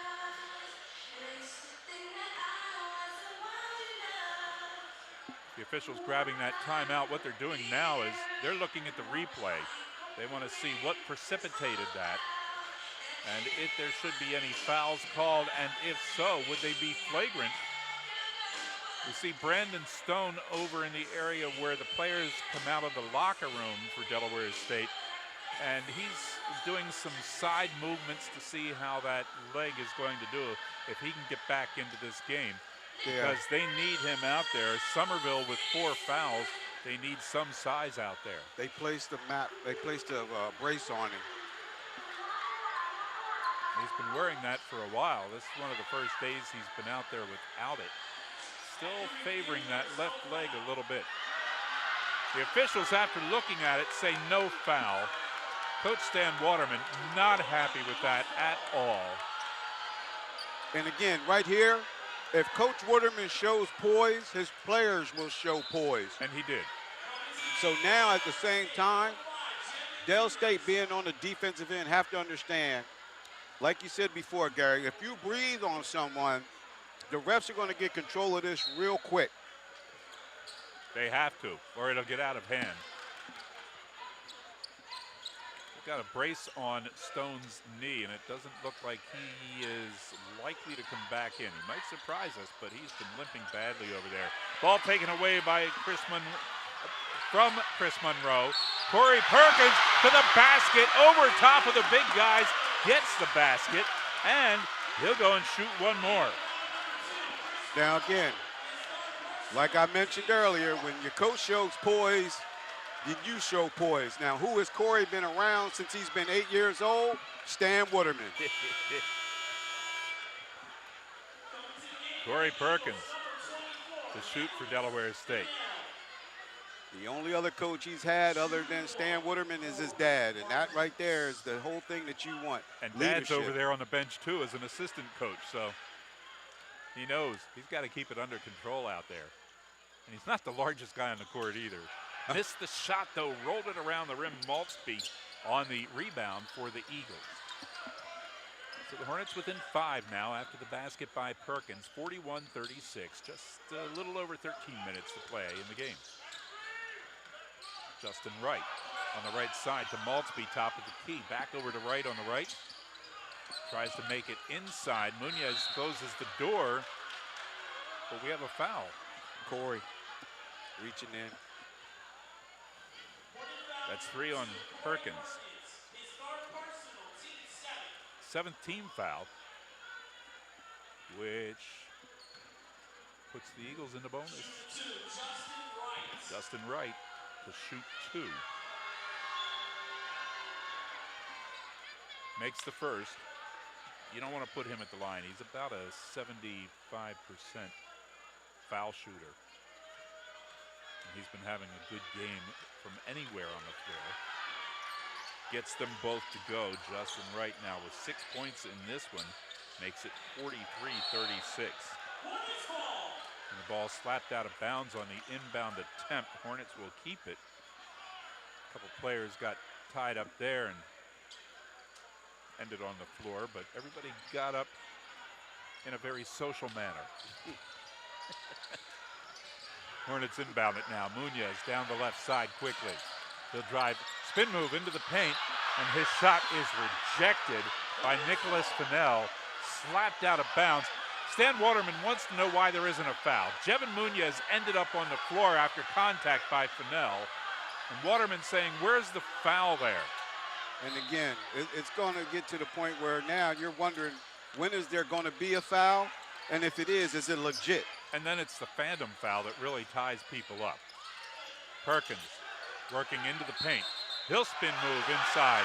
And they're going to call a charge on Corey Perkins. even though the defender was backing up with Perkins moving in. As Perkins made his spin to the basket, they blew the whistle and called a charge. He has 4 fouls. He's got to sit down. And now again, you bring in Kyrie Stanton. Again, let the fans boo, but you as a player, you've got to stay on what's in front of you on that court. Maintain your composure. Fred Cleveland shooting from the top of the arc for 3, missing. Robinson rebounds. Lead pass down to Munoz. They tried to get it down to Staten on a move to the basket. It was tipped by North Carolina Central and knocked out of bounds. Hornets keep it. Okoye Parker into the game for Delaware State. Cameron Stitt is out there. Kyrie Staten, Martez Robinson, and Jevin Munoz on the court. These are the shooters. Not a lot of size out there. Stitt, the biggest man on the court for Delaware State. Defender went in there, tied up Robinson, made him lose his dribble. They get it down in the corner to Stitt. He'll miss it, and now it's a rebound by the Eagles as they have the size on the floor. Justin Wright around defenders and good for the baskets. 45-36, Hornets had pulled within 2, couldn't get it tied. They're down by 9 now as Robinson comes across. Maltzby made contact reaching in, no call. Staten had it taken out of his hands, but it was done with a foul by Fred Cleveland Jr. And again, when you have a game like this, Gary, between player and being a coach, it makes it hard for you to judge on how physical or non-physical you can be when you get a ref calling one thing and look like a clean steal, and then the other ref, when guys are getting body blocked and thrown to the floor, there's no call. Well, we have a timeout here with 11:40 left in the game. 45 points on the board for North Carolina Central. Delaware State with 36. Putting the U in HBCU. We're HSRN.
Nine-point lead right now for North Carolina Central. Around the MEAC, men's games going on. UMES leading South Carolina State 51-37.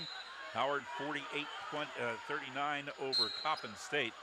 Norfolk State leading Morgan State 41-30. That's it around the MEAC.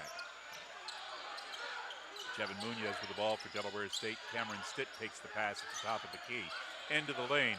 Puts it up. Oh, just a soft shot, but it went up and hit off the back of the rim and came down to the Eagles. And again, that's a good move for Cameron, being aggressive, trying to cause contact and get the foul. He could do that move again, and the next one goes in. Cleveland. We got an illegal pick here on Cameron Butler, and it knocked Kyrie Staten flying. That will be the 6th team foul on North Carolina Central. Stitt got up, checking to make sure his jaw was still in the right spot. And again, a big difference in size between those two.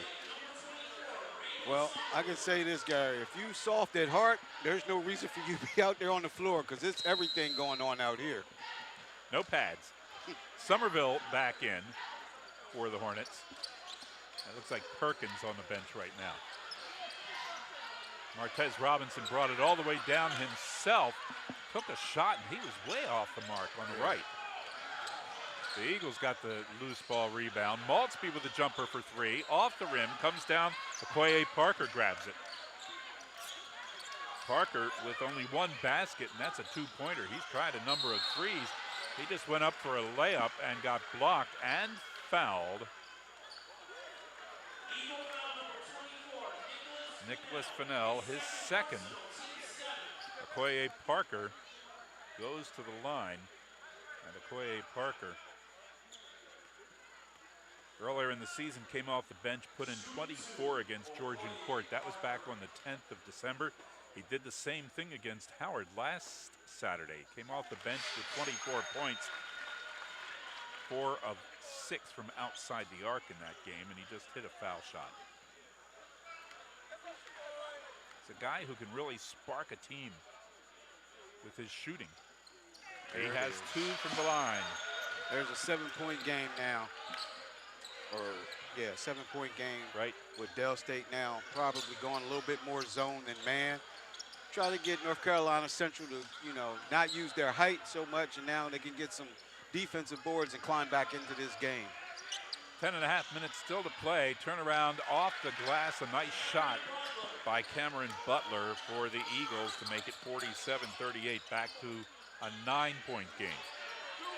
Plenty of time, though, for Delaware State to get it together and get in here. All they've got to do is get the shooting a little bit sharper. Parker going inside, goes up for the shot and draws a foul. Cameron Butler now has 3 with 10-12 to go. Good strong move there that time by Parker. Parker out of Caravel Academy, played 3 seasons at Livingstone, another HBCU, before coming here to Delaware State this year. And Parker, you hear that cash register, that's money. He got that shot. Parker's second shot. Missing the second. He'd like to stand there all day, but he's 2 for 4 on the trips now. Yeah, now it's only an 8-point game. They still got plenty of time. Missed shot underneath. Cameron Butler with the easy layup, and it wouldn't go for him. Martez Robinson trying to pass it inside to Somerville. The ball kicked by Butler and out of bounds. Hornets keep it. Butler goes out. Medley Bacon comes in, the 7-footer. And he'll match up against Somerville. Watch him lean on Somerville and try to put Somerville into that 5th foul situation. Parker looking on the inbound. Gets it into Stitt down in the right corner. He comes out, gives it to Robinson on the right side. Robinson cross court to Parker. Parker out at the wing of the logo now, backs up towards center court on the left side, brings it all the way around to the right side. 10 seconds on the shot clock. Parker drives right side of the lane, tried to go over top of Medley Bacon. He blocked the shot, knocked it out of bounds. Hornets get it back, 5 seconds to shoot. 9:37 in the game. Robinson inbounds it. Parker, turnaround jumper. Missed the shot, but he's going to go right back to the foul line. And this will be Justin Wright getting his 3rd. And again, Coach Witterman has Parker out there to get him points. Everybody else now should be able to play their role. Offensively, get rebounds if it's not coming to you. Defensively, just keep your man in front of you and go fight for every rebound that's up there. Parker now trying to get the Hornets within 7, and he did. 47-40.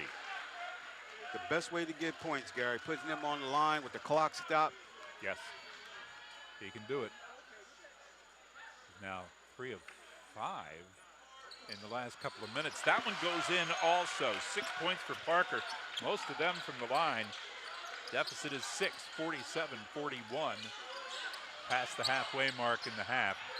They go inside, and they get it to Brandon Medley-Bacon. Somerville knows it. Yeah. It's on him, and he's done. And Medley-Bacon wasn't even looking to score that time. He actually went backwards on his shot, making sure he could get Somerville in foul trouble. And then once he committed the foul, he knew he was gone. And you know that they put Medley-Bacon in at that point because they wanted to knock Somerville out. Yeah. And it didn't take long. Kyle Johnson will come in to replace Somerville, who is done with 9:25 still to play.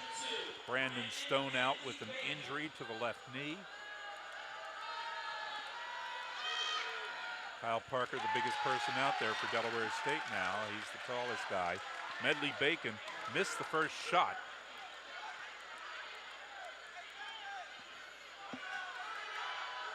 Will shoot again from the line. He has 6 points on the game, make it 7 as he gets the second one to go, and it's a 7-point lead, 48-41. As the Eagles tried to contest that inbound pass, but the Hornets made it go. Parker tried for the layup. Medley-Bacon blocked it, and the Eagles got the loose ball. Medley-Bacon underneath. Cameron Stitt making incidental contact. That kind of stuff got called, and other things that were really flagrant have been let go by the officials. And again, players got to stay within themselves. There's nothing you can do. Once he makes that call, it's not like you can say, hey, what about this, what about that? Right or wrong, that official is going to blow the whistle and stick with his guns. The biggest problem, I think, that maybe if I were Coach Stan Waterman that I would have at this point is the inconsistency of the calls. Well, again, Gary, when you say inconsistency, I always tell people, reps are 50%. What player would you want to shoot 50% from the threes or 50% from the field? You would. So either when he makes a call, you're going to have half people saying you're wrong and another half saying you're right. Medley-Bacon getting both from the line. Well, I don't think people mind 50% if they're consistently at that. But we haven't seen that. We've seen fouls called that were just little incidental bumps, and then we've seen some major contact that's been let go. Kyle Johnson gets the ball in front of the Hornets bench, drives inside. They closed it off on him. Give it to Staten. He slipped as he went in. Johnson to Martez Robinson. They're tying him up. 3 seconds on the shot clock. Gets it off to Johnson. Johnson shot off the back of the rim. And now we have a foul, and this one is going to be on Medley-Bacon. And the fans, Gary, right now, every time the whistle blows are wondering, is that against Del State as well? No, this and now it's a surprise almost when it seems like you're making the call against North Carolina Central. Medley-Bacon called for the foul. That gives him 4. He's going to go off now, so that helps Delaware State on the boards at least. Chris Monroe comes in, 6:38 to play, 9-point difference, and Martez Robinson at the line. For Delaware State, Martez Robinson has been in double figures most of the games this season. He just missed from the line. He only has 4 points in this game.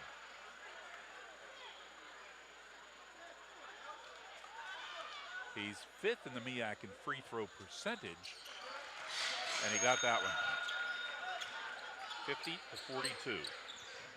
Again, with 8 points and 8:35 left, Gary, they got a good shot at it. Yep, and a steal by the Hornets. Not tied him up. Now a whistle. We'll have a jump ball. The officials come in and separate everybody. They played nice. Fennell and Robinson tied up there on the jump ball. The possession will be Delaware State. And again, they missed the elbow to the face that time by Martez. And you got to be careful because he went in there to retaliate, but a good thing he got his hands on the ball and tied him up. 8:28 left on the clock. 8-point game. They tried to get it into Robinson.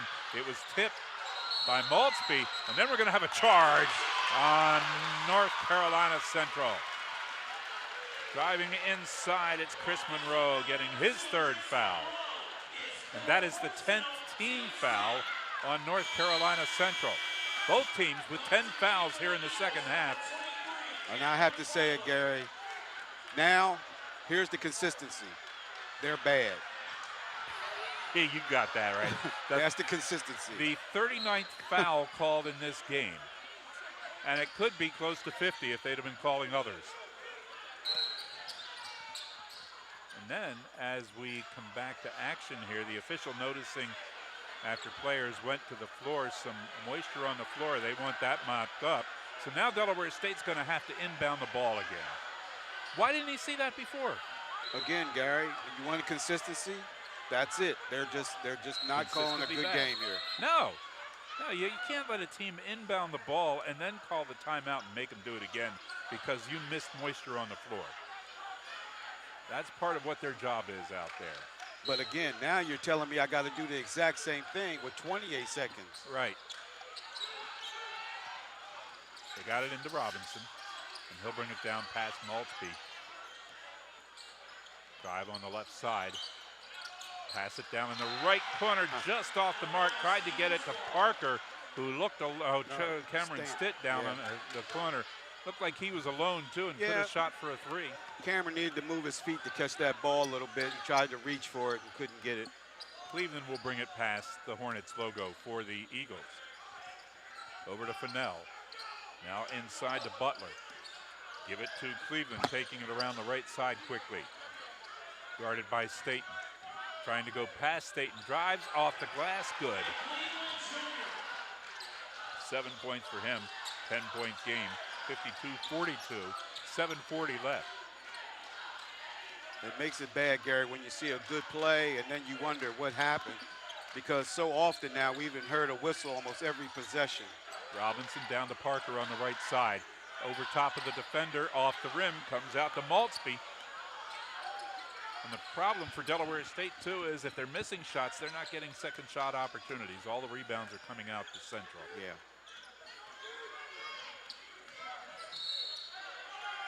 Working inside Cleveland, trying to go around Kyrie Staten. He was not happy with getting called for that foul. He has to be careful. He had a remark or two for the official. 7:11 left to go in this one, a 10-point lead for the Eagles and a timeout.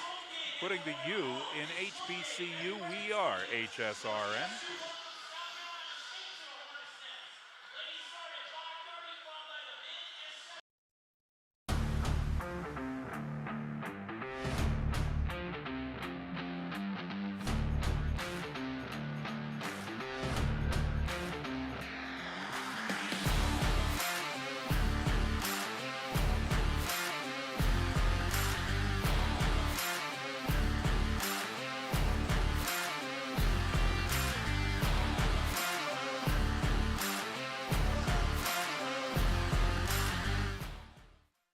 Hey Hornets, I'm Dr. Candace Samuels, a family medicine doctor at Bay Health Family Medicine Dover and a proud Delaware State alum.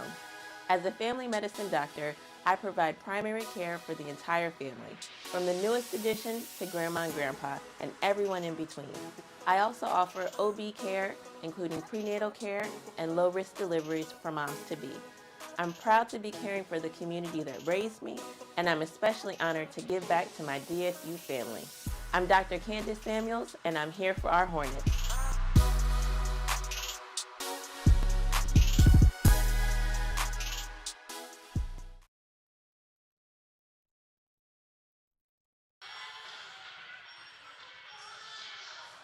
Water that replenishes you with every sip. B2L29 Premium Alkaline Water. Gary Lang, Charles Robinson with 7:11 left in this game.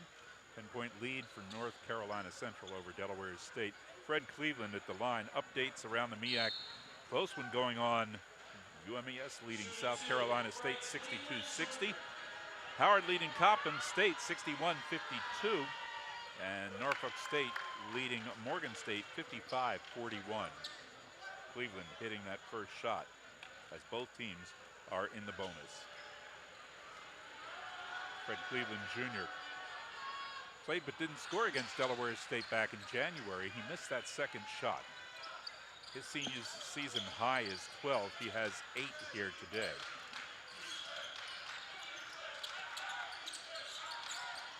Hornets trying to work it inside and get a shot underneath. Kyle Johnson puts it up and in. 5 points for him now in the game. 53-44. It looks good right there with their going inside. And again, not selling for jumpers, move the ball. What's helped, though, is that Brendan Medley-Bacon has to be out of the game with 4 fouls. They send it into Butler underneath. Layup comes off the back of the rim and down to Martez Robinson for the Hornets. Corey Perkins back into the game here. Perkins had to go out earlier with 4 fouls, but now Coach Stan Waterman wants him in there. They need scorers on the floor. Muñez inside the arc, gets it off to Stitt. He gives it to Robinson. Back to Stitt, nice pass to Stitt. He'll count the basket and he'll go to the line. Got inside in a reverse layup that went in. Good vision that time by Martez Robinson, noticing the pick and roll, dropping a little pocket pass off, and Cameron finishing at the end. Cameron Butler, who has been in there while Brendan Medley-Bacon's been off with 4 fouls, just got his 4th. Stitt makes it the 3-point play. Chip away at it, and that's how you can do it. 53-47. 2-possession game with plenty of time, 6 minutes left. And a 6-point difference. They get it to Butler.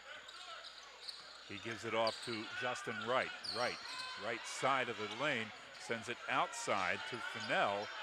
Fennell now gives it to Wright. Drives from the top of the key, left side of the foul circle, off the rim, won't go. Tip around, loose ball. They dive for it, and it's Stitt who comes up with it for Delaware State. Good hustle, 3 Hornets in there trying to get that ball. Perkins goes past the defender and lost him. They're going to say Corey stepped on the line, and we'll turn it over to the Eagles. No argument from Stan Waterman, just about right in front of him. Yeah. He knows. And again, he's showing poise for his players. And we've seen that all season, even last year when it had to be so frustrating for him. It's Maltzby giving it to Cleveland, who brings it across top of the key from the left side. Sets up, takes a jumper for 3. He got fouled, missed the shot, and that's going to be it for Corey Perkins. They'll go off with 5:10 left in the game. Hornets have now lost 2 players to foul outs. They lost Brandon Stone to injury. Okoye Parker will now come in. And Fred Cleveland, who's been hitting from the line.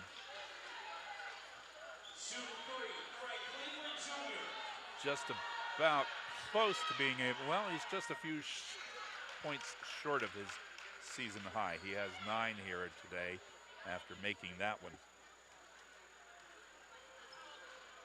And Cleveland, junior, transfer out of Itawamba Community College. That's a team in the Mississippi Association of Community Colleges. Hits the second. Now, he was on a 3-point attempt when he was fouled, so he'll shoot number 3. And got them all. Back to a 9-point lead, 56-47. Cleveland now with 11 on the day.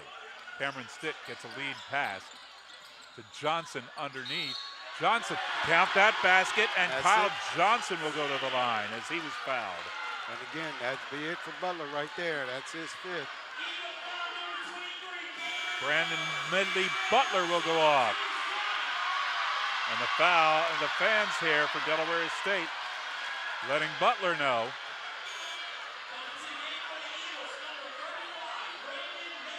Check that. That was, Cameron Butler, not Medley-Bacon. Medley-Bacon checked in. He's got 4. Right. He has 4, yeah.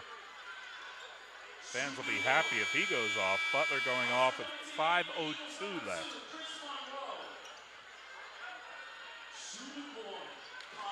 Don't see too many times, Charles, where 3 players off the floor with fouls with 5 minutes left. And Johnson gets the second shot. Sometimes officiating will do that to you. 56-50. Hornets back within 5, under 5 minutes to go. Back within 6, check me. Under 5 minutes to go. Cleveland to the right side to Chris Monroe. Maltsby back out to Cleveland near the Hornet logo. Cleveland trying to go around Staten. Jumper missing. Battle for the ball. They dive to the floor.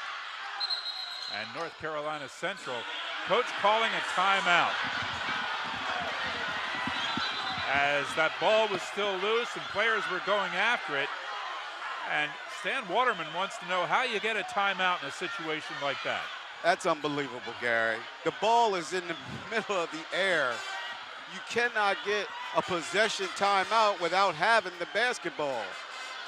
Nobody had possession of it. For all of your automotive needs, trust the Duck. That's Fred Drake Automotive. Give them a call, 302-378-4877. This is a frustrating game in terms of how it's been called. The only thing they can do now is go to the jump ball and give it back to North Carolina Central. That's what he's looking at now. Yeah, either way, it doesn't turn out well for Delaware State. But they're still asking, how do you do that? Yeah, but he's still getting his timeout. He's still getting his timeout. Right. The Waterman is now talking to one of the officials saying, and this is the first time we've really seen him go after these officials. Yes. He's about had it with the officiating in this game. They've called 20 fouls in this half, 19 in the first half. And now the assistant coaches are over trying to maybe coax Stan Waterman away from the officials because they don't want to lose him. They've lost 2 players. But they're trying to understand, how can he get a timeout? Right. And if you give him the timeout, the possession arrow now is going to go towards them as well. You can't get everything. It seems like we're playing at North Carolina Central. Well, you said it. 4:33 left to go here. America's Mortgage Coach is ready to find you a home and to help you find a mortgage. Call John Millette, 1-866-409-9000. So you're right, North Carolina Central will have the ball on a timeout that should have never been granted.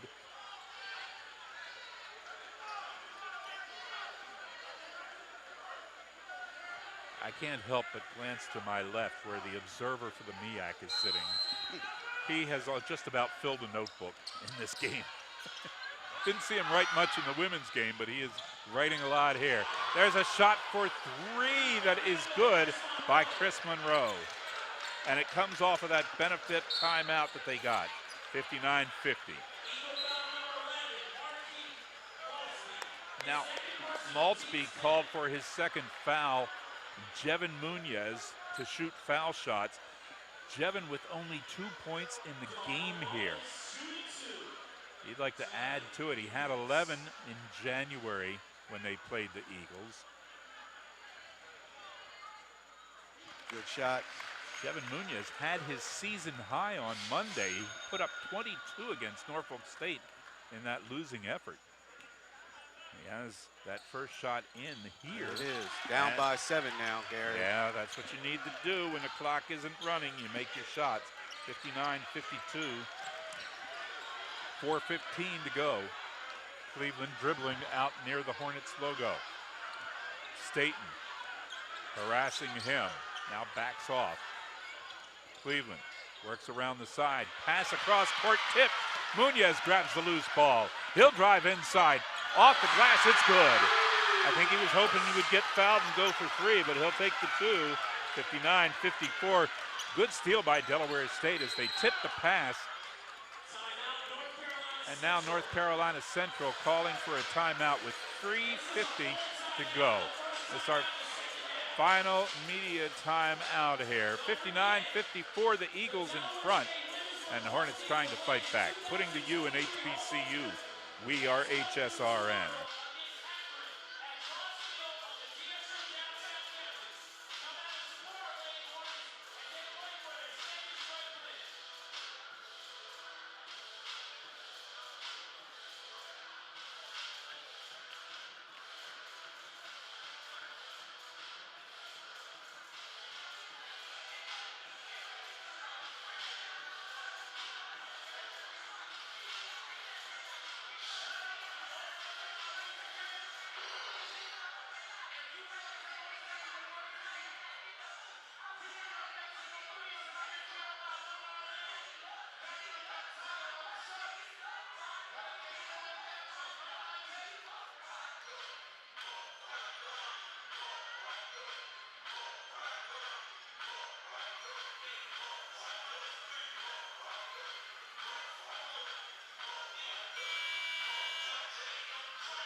Already had there for the CIAA tournament. It starts in Baltimore on Tuesday at 10 o'clock. I'll have the 10 o'clock and 2 and 12 noon games here on HSRN. We will bring you every game from the CIAA tournament through the championship. Chris Monroe passes to the right side.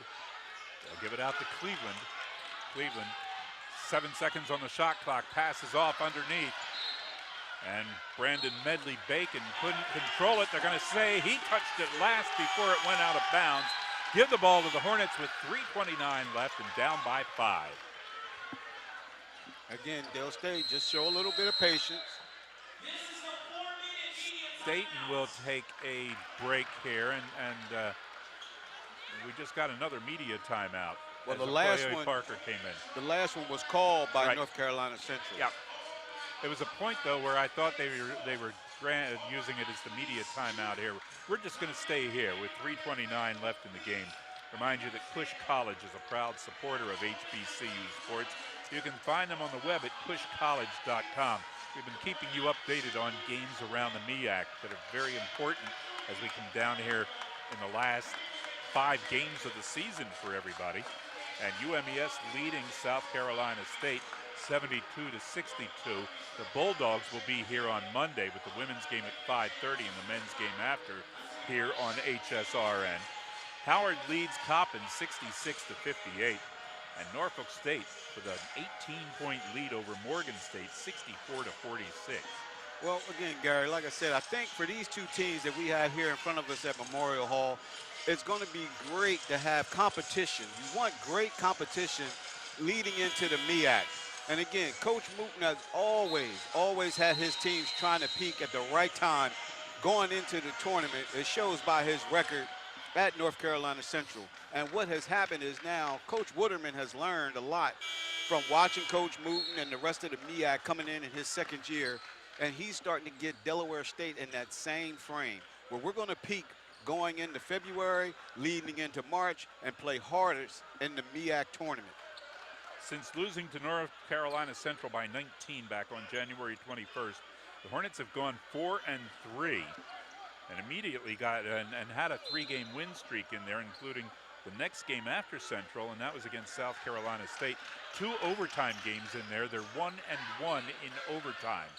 Now Martez Robinson brings the ball past center court for Delaware State. Bounce pass down in the corner. Parker looks inside, gets it to Stitt along the baseline. He dribbles, drives into the paint, goes up. Good. Cameron Stitt over top of his defender. 59-56. Now it's a 3-point game. One possession here, Gary, 3:07. Again, Del State is not going to give up. They've been in close games. They know what they can do. Eric Boone on the left side for the Eagles. Dribbles. Munoz guards him. Finally, passes off to Maltsby. He gives it back to Boone. Boone works around the right side. Underneath, inside. Dunk missed by Brendan Medley-Bacon, but he was fouled.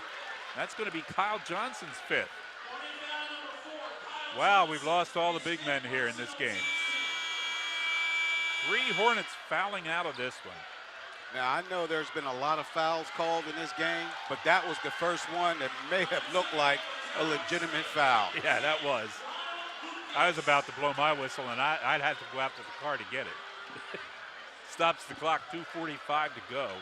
Again, it wasn't a bad foul. I mean, you got about a 40% shooter on the line. Let's see. On the day, he's been pretty accurate. On the season, 78%. And now he just got his 10th point. Central crossing the 60-point threshold here. Missing the second. It's 60-56, and the Hornets get the loose ball rebound. Stitt running to the right side and grabbing a hold of it. Gives it to Martez Robinson to bring across. 2:35 to go. Robinson slips, slides, got rid of the ball in time and cross court to Okoye Parker. Parker down in front of the bench, inside to Stitt. Stitt into the paint, just off the mark on the right side, and it comes down to Eric Boone for the Eagles. And again, I'd rather see them switch right there. I'd rather see Lucas, even though he's giving up a lot of size, he's more physical, I think, than Cameron Stitt is, and he would probably bait Medley into a foul. And we haven't seen Lucas in the game. Justin Wright slipping a little bit as he goes inside and then got his footing and got the layup. 62-56, 6-point game. Plenty of time, 1 minute and 50. Stitt thought about a three, had to pull it down as the defender came out to him. Now they'll get Stitt driving inside, off the glass, it's good. And the Hornets grab a timeout, 62-58, back within 4. That was good vision that time by Parker as Stitt hit this ball screen and slipped it, went right to the basket. Cush College is a proud supporter of HBCU sports. You can find them on the web at cushcollege.com. Monday afternoon back here at Memorial Hall. Doubleheader, women and men, starting at 5:30. South Carolina State coming in here. South Carolina State having a hard time with the University of Maryland Eastern Shore this afternoon. A lot of teams have had trouble with the University of Maryland Eastern Shore this year as they're sitting in the 3rd spot in the conference. South Carolina State, with a loss today, goes to 2-8. Delaware State could end up either 4-6 or 3-7, but still, no matter what happens, they're a game ahead of South Carolina State, at least a game ahead. Yeah, and right now, I know what Coach Mortimer is doing is he's setting up his defense, maybe going into a 1-2-2 and then back down into a man or just staying in a zone, because again, it's a 4-point game, and now what happens is on offense, you got to make sure with that possession you get a good shot, whether Parker is hitting a three or someone going to the basket, but you got to know on your offensive possession you got to come away with points, and at the same time you're trying to stop North Carolina Central. So, and again, in practice, you call it a stop and score. Stop and score. That's what you want to do right here against North Carolina Central if you're Dell State. If the Hornets can pull this one out, they would go to 4-6. Morgan State way behind Norfolk State. If that holds, the Hornets could be tied for 5th at the end of the day. But they have to win this. Yeah. Now it's inbounded, and Fred Cleveland will bring it down. North Carolina Central is going to take their time here and try to use the clock with 4-point lead. And 1.5 minutes to go. And that's what he did. Went from the 2-2-1, dropped down into a 3-2 zone. Cleveland out at the logo, passes it right side to Maltzby. Back to Cleveland, now on the right to Justin Wright. He'll drive into the paint, off the glass, it's good. Wow, that was a great interior screen that time by Bacon Medley. Medley Bacon, I'm sorry. 64-58 and a 6-point lead. The Hornets have not been hitting threes today. Stitt thought about it, sent it over left side to Okoye Parker. Parker into Stitt, 1 minute left. Stitt in the paint, off the back of the rim, comes down. We have a foul called on Delaware State. It's going to be Cameron Stitt, giving him 4.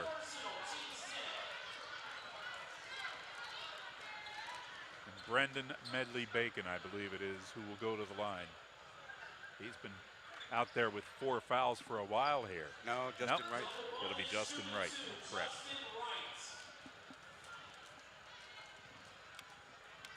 Justin Wright, 4th in the conference in field goal percentage, but he's 10th in the MEAC in free throw percentage. Not the guy you want to put there. That one looked like it was in, then it came up and actually sat on the front of the rim and spun and dropped back in.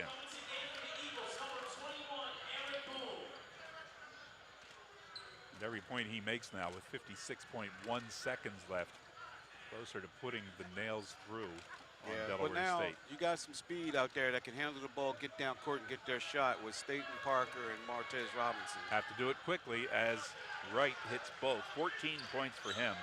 66-58. Delaware State trailing by 6. Robinson to Parker. Parker looking. He's going to go for 3. Off the rim, won't go. North Carolina Central getting that rebound. Now they'll come down quickly. Eric Boone spins around. Circles around. Passes right side to Justin Wright. 30 seconds left. And North Carolina Central just Working the clock now down to 10 seconds on the shot clock, 23 to go. Wright driving forward.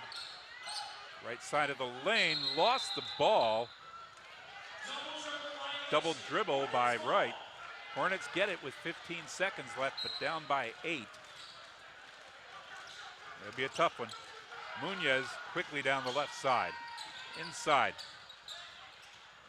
Shot from the baseline. Staten off the rim. It comes down to Brendan Medley-Bacon, and that will do it as they'll hold on to it. So the Hornets unable to pull the comeback here against North Carolina Central. And despite all the comments we made during the game about officiating and such, what it comes down to really is the Hornets let this one get away early in the game. They went out to a 4-0 lead and then didn't score for the longest time, allowing North Carolina Central to come back and make it 11-4, and the Hornets were never close after that. Yeah, and again, it was a 1-point second half, 33-34. But again, it was a tough battle, physical battle, and again, sometimes now you know what to expect.